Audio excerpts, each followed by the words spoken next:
भगवान को पूरी सूचना प्रदान की है। यहाँ पर राम जी ने हनुमान जी को अपनी भक्ति प्रदान की है। कपियों के साथ भगवान समुद्र के किनारे यहीं रामेश्वरम के पास पहुंचे। उधर विभीषण जी को रावण ने लात से मारा। रावण ने क्यों मारा?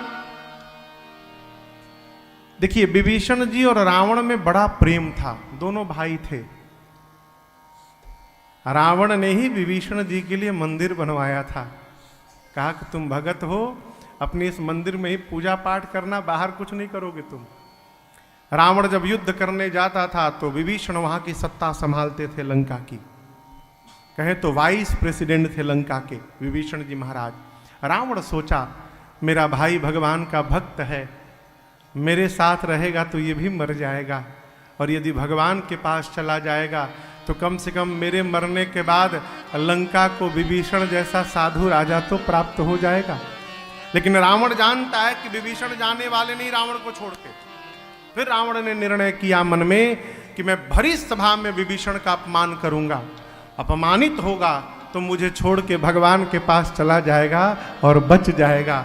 इसलिए भरी सभा में जब विभीषण जी ने रावण को समझाने का प्रयास किया, रावण ने कहा मम पुरपसि तपसि न पर प्रीति सठ मिली जाए इतनी नहीं कहूं नीति। ऐसा कह के मारा पांव से विभीषण जी पर। विभीषण जी अपनी मंत्रिमंडल को लेकर भगवान के पास पहुंचे। भगवान ने पूछा मित्रों से कि समुद्र कैसे पार किया जाए। विभीषण जी ने कहा प्रभु, समुद्र आपके कुल के श्रेष्ठ हैं, मेरी मानिए तो आप इनसे प्रार्थना करिए। लक्ष्मण जी ने राम जी से कहा भैया ये कौन सी बात हुई, प्रार्थना करिए, निकालिए बाण सोख लीजिए। भगवान बोले करूंगा वही जो आप कह रहे हैं, लेकिन विभीषण अभी नए नए आए हैं तो 2-3 दिन इनकी बात मान लेने दो। इधर विभीषण जी के पीछे रावण के 2 गुप्तचर आए थे, सुक और सारन, पकड़े गए। लक्ष्मण जी ने पत्र देकर भेजा रावण के पास उनको। रावण ने उनसे पूछा सेना कितनी बड़ी थी?